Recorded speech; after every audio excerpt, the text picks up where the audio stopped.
Thomas comes to breakfast. Thomas, the tank engine, has worked his branch line for many years.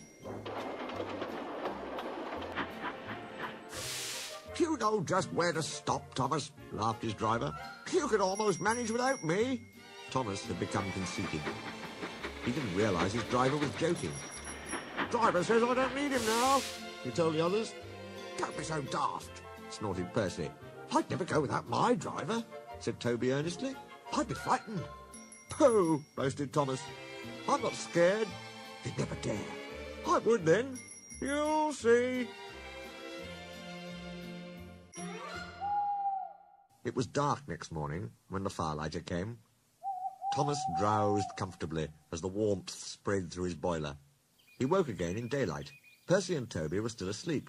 Thomas suddenly remembered. "Silly stick in the muds," he chuckled.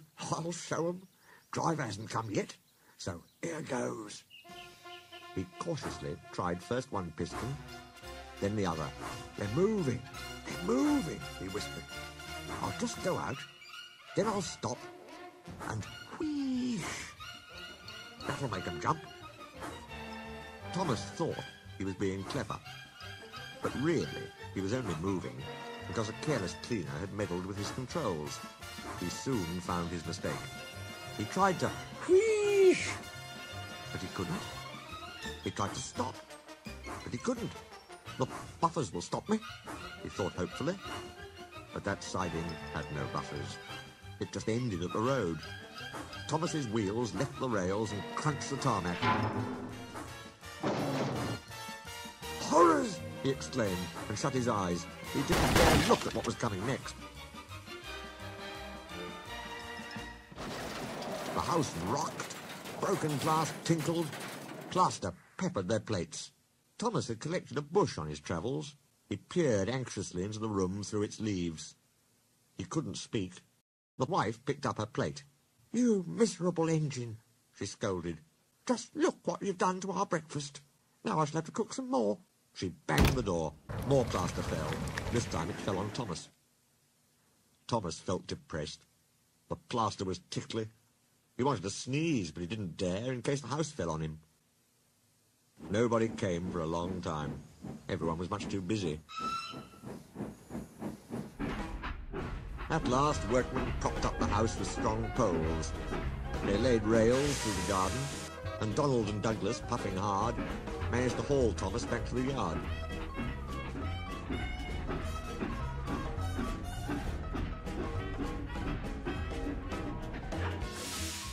The twins laughed and left him.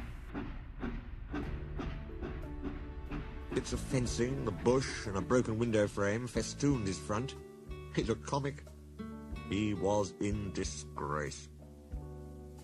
"You are a very naughty engine." "Oh, no, sir. Oh, I'm sorry, sir." Thomas's voice was muffled behind his bush. "You must go to the works and have your front end mended. It'll be a long job." "Yes, sir," faltered Thomas. "Meanwhile," said the Fat Controller, "a diesel rail car will do your work." A diesel, sir?" Thomas spluttered.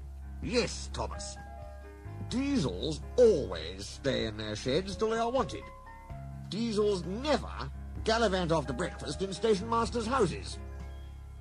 The Fat Controller turned on his heel and sternly walked away.